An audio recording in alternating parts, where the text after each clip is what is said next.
कर दी मैंने ज्वाइन तो। देखना यहां तक मैंने क्या बोला, मैंने आपसे कहा कि रिक्त डी कक्षकों की उपस्थिति के कारण डी ब्लॉक के एलिमेंट संक्रमण तत्व भी कहलाते हैं। इसलिए मैंने आपको बता दिया संक्रमण तत्व क्यों है, क्योंकि इलेक्ट्रॉन ट्रांजिस्ट होके एक ऊर्जा स्तर से दूसरे ऊर्जा स्तर में चला जाता है, इसलिए इनको संक्रमण श्रेणी के तत्व कहते हैं। क्योंकि जिंक, कैडमियम और मरकरी इन तीनों में रिक्त डी कक्षकों की होती है बच्चों अनुपस्थिति, और इसकी वजह से ये तत्व संक्रमण श्रेणी के तत्व नहीं कहलाते हैं। क्या नहीं कहलाते हैं? संक्रमण श्रेणी के तत्व नहीं कहलाते हैं। चूंकि हम कह सकते हैं कि डी ब्लॉक के सारे संक्रमण तत्व डी ब्लॉक तत्व तो हैं, लेकिन प्रत्येक डी ब्लॉक तत्व संक्रमण तत्व नहीं है। यहां तक किसी को कोई शंका है? इलेक्ट्रॉनिक विन्यास मैंने बता दिया है।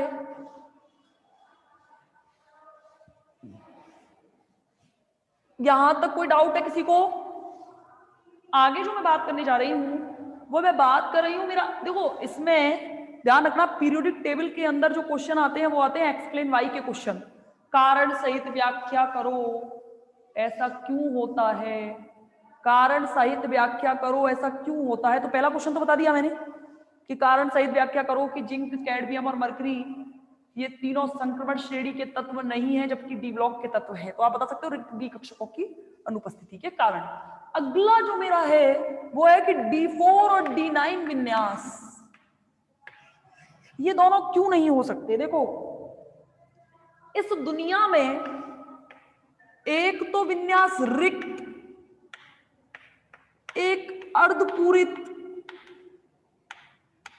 और एक होता है पूर्ण पूरित।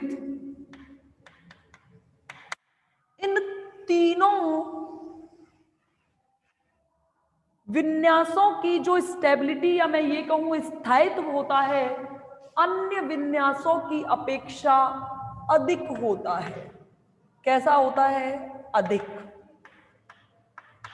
समझे मैंने क्या बोला? एक रिक्त, अर्धपूरित और पूर्ण पूरित, इन तीनों का विन्यास अन्य विन्यासों की अपेक्षा अधिक स्थायित्व होता है। यानी कि वहां से इलेक्ट्रॉन निकाल पाना बहुत ही, कोशिश आप क्या कर रहे हो स्टेबिलिटी लाने की, कि मुझे स्थायित्व मिल जाए। पढ़ रहे हो स्टेबिलिटी के लिए, मैं पढ़ा रही हूं स्टेबिलिटी के लिए।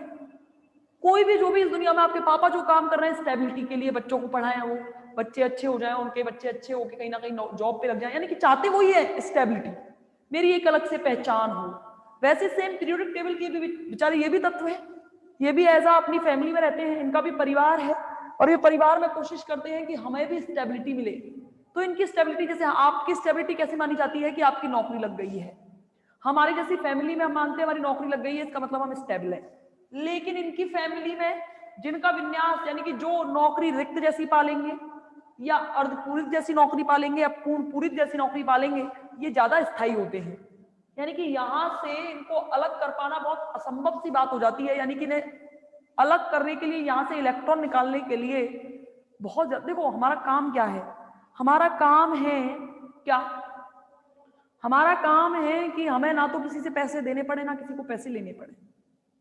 अब जो व्यक्ति जिसके पास करोड़पति है, या मैं ये कहूं कि जो मीडियम फैमिली का है, यानी कि जिसको अगर जैसे कोई स्वाभिमानी इंसान है, वो क्या करेगा, वो पैसे ना तो लेगा ना देगा, कि नहीं भाई मेरा कोई नहीं, मेरे को जरूरत ही नहीं है। लेकिन जबरदस्ती अगर उससे पैसे निकलवाए जाए तो हमें अपनी तरफ से ऊर्जा ज्यादा लगानी पड़ेगी।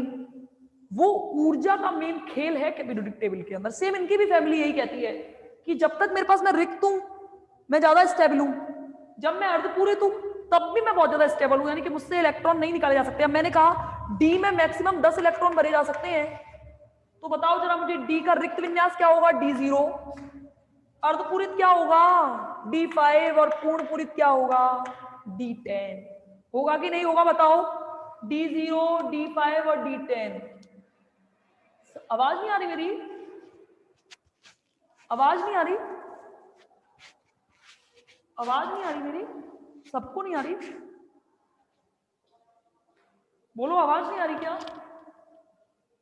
सुलेखा बेटा आवाज नहीं आ रही? बस आ रही है आपकी प्रॉब्लम। तो मैंने क्या बोला कि रिक्त कौन सा है, D0, अर्धपूरित कौन सा है, D5, और पूर्ण पूरित कौन सा है, D10। क्या है, किसकी स्पीड स्लो है, मेरी कि इंटरनेट की?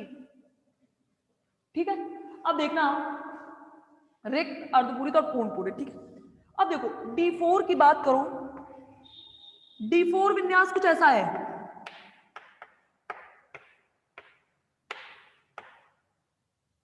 ठीक, और यहां पे 3D4 4s2 ये विन्यास होता है। इनकी एनर्जी लगभग बराबर है, सबकी डी जो है पांचों, इनकी एनर्जी लगभग बराबर है या नहीं? अब देखो यहां से पांचों की पांचों इलेक्ट्रॉन, ये बेचारा यहाँ खाली पड़ा है, आराम से इधर से उधर जा सकता है। पहला कारण तो क्या है कि ये तो है D4 और इसे अपने स्थायित्व तक आने के लिए केवल एक इलेक्ट्रॉन की आवश्यकता है। चूंकि 3D और 4s की एनर्जी में डिफरेंस कम होता है, ज्यादा डिफरेंस नहीं होता है, तो क्या करेगा ये तुरंत की तुरंत इस 4s से अपना एक इलेक्ट्रॉन कहां ले लेगा, यहां ले लेगा, और इसकी वजह से ये स्टेबिलिटी हुई या नहीं हुई? तो एक कारण तो ये है कि एक तो अर्धपूरित विन्यास पाने के लिए 4s से एक इलेक्ट्रॉन कहां जाता है, 3D में, और दूसरा क्या है, दूसरा है आयन विनिमय ऊर्जा। आयन विनिमय ऊर्जा, देखो आयन विनिमय ऊर्जा का मतलब वही इलेक्ट्रॉन के आदान प्रदान से होता है। जहां पे आप D4 कॉन्फ़िगरेशन की बात कर रहे हो,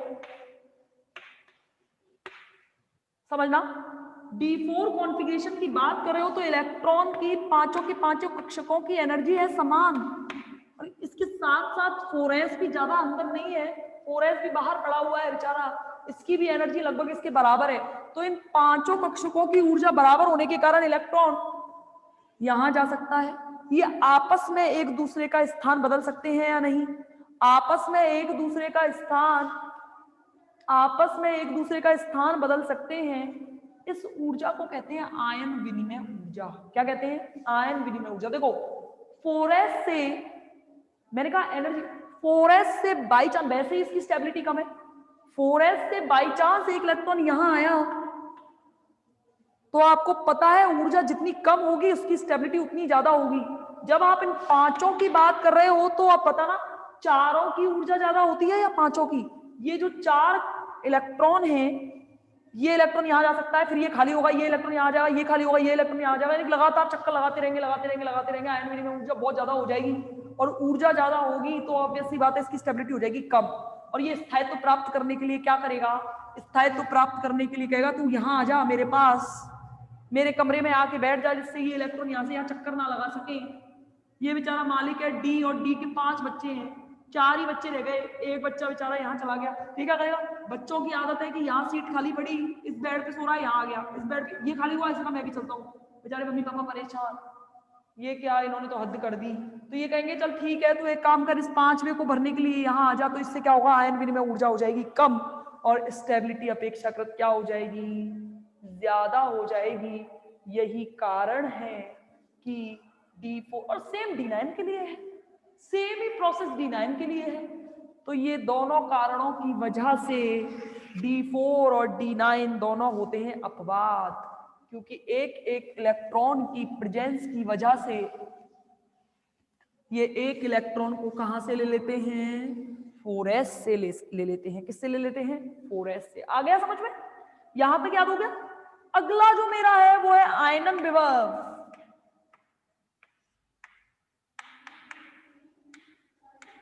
क्या है? आयनन विभव। अच्छा बताओ आयनन विभव क्या होता है? आयनन विभव, चलो पहले आकार की बात कर लें, पहले आकार की बात कर लेते हैं। चलो आयनन विभव की कर लो, नहीं पहले त्रिज्याओं की बात करेंगे, फिर करेंगे आयनन विभव की बात। परमाणविक त्रिज्याएं, पहले त्रिज्याओं की बात करनी होगी ना।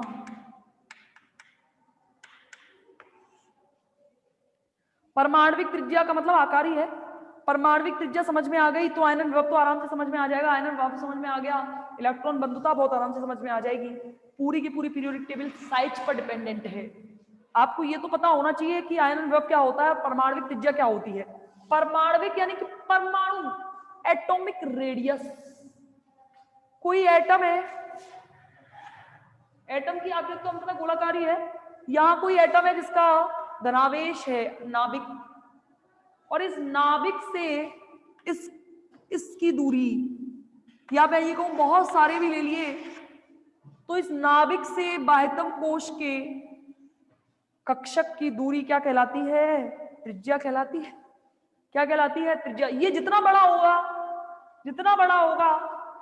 त्रिज्या उतनी ही ज्यादा होगी। क्या होगी? त्रिज्या उतनी ही ज्यादा। समझो मेरी बात, परमाणविक त्रिज्या दो कारकों पर निर्भर करती है। पहला तो होता है आपका नाभिकीय आकर्षण बल। क्या होता है? नाभिकीय आकर्षण बल। और सेकंड होता है परिरक्षण प्रभाव, splitting effect, nuclear attraction force. और दूसरा कौन सा? सेकंड है आपका परिरक्षण प्रभाव। समझना मेरी बात। अब देखो, बात नाभिकीय आकर्षण बल और परिरक्षण प्रभाव के बाद में हम निकालेंगे कि आखिर पर परमाणु त्रिज्या 3D सीरीज की क्या होगी। केवल 3D सीरीज के बारे में ही बात कर रहे हैं ना, 4D और 5D के बारे में मैं अभी बात कर नहीं हूं। देखो भाई, नाभिकीय आकर्षण बल क्या होता है, ध्यान से समझना। ये तो अच्छे से जानते हो। देखो, कुछ ऐसा है,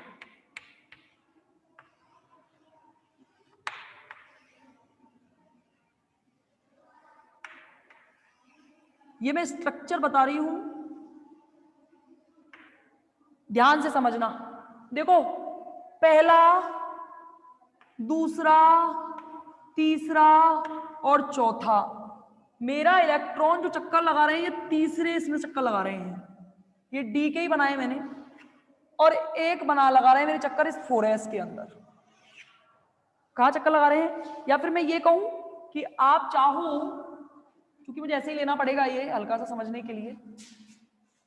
देखो, मेरे इलेक्ट्रॉन चक्कर कहां लगा रहे हैं? 3D के अंदर। मेरे इलेक्ट्रॉन यहां है, ठीक है। इन इलेक्ट्रॉनों का नाभिक पर पॉजिटिव चार्ज, इलेक्ट्रॉनों पर कैसा चार्ज? इलेक्ट्रॉनों पर कैसा चार्ज भाई? Negative charge. तो इस इलेक्ट्रॉनों का नाभिक पर जो आकर्षण बल लगता है ये कहलाता है नाभिकीय आकर्षण बल। क्या कहलाता है? नाभिकीय आकर्षण बल। ये आकर्षण बल की वजह से क्या होगा?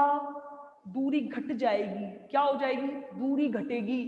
इस आकर्षण बल की वजह से त्रिज्याएं हो जाती हैं कम। समझे ये वाली बात? आकर्षण बल जितना ज्यादा होगा त्रिज्या का मान उतना ही कम होगा, यानी कि आकार का मान उतना ही छोटा होगा। समझ गए? ये यानी कि नाभिक का बाह्यतम कोश के इलेक्ट्रॉनों पर लगने वाला आकर्षण बल नाभिकीय आकर्षण बल कहलाता है। क्या बोला मैंने? नाभिक का, क्या बोला? नाभिक का किस पर? बाह्यतम कोश के इलेक्ट्रॉनों पर लगने वाला आकर्षण बल क्या कहलाता है? नाभिकीय आकर्षण बल कहलाता है। समझ गए? इस नाभिकीय आकर्षण बल की उपस्थिति की वजह से जो डी ब्लॉक के एलिमेंट्स होंगे उनका आकार कैसा हो जाएगा? छोटा। कैसा होगा?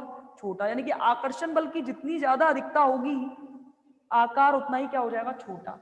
सेकंड जो मैं बात कर रही हूं जिसका नाम है परिरक्षण प्रभाव,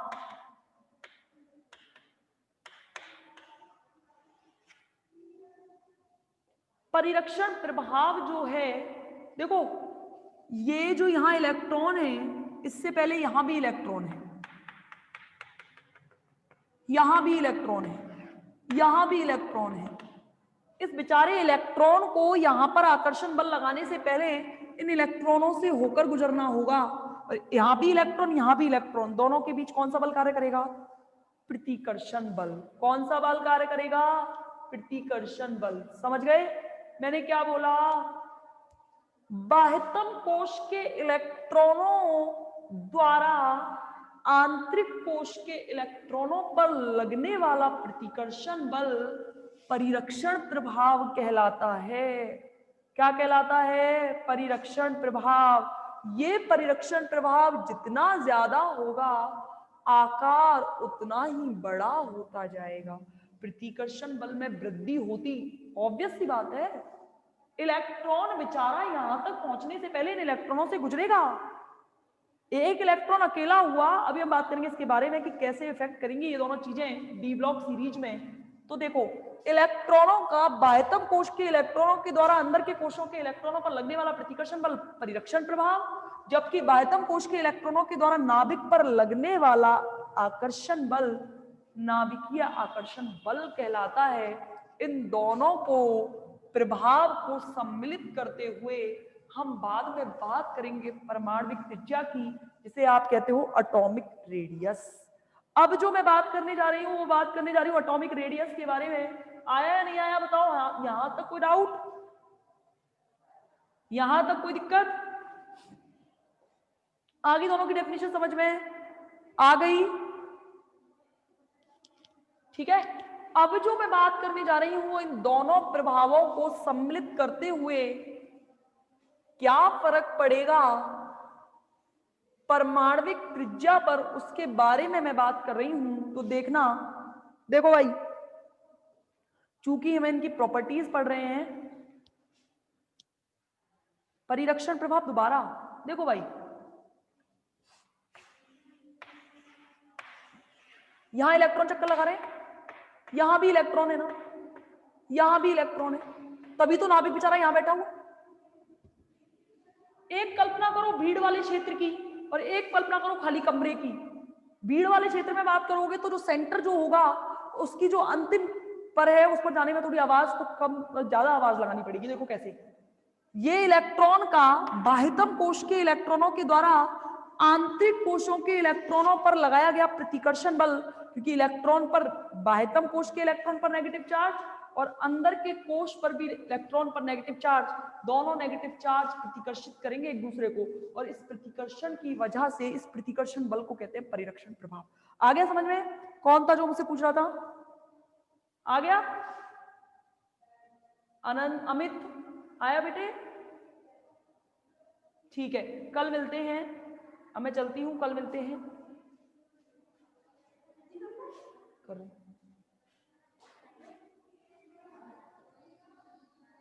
एंड मीटिंग फॉर ऑल।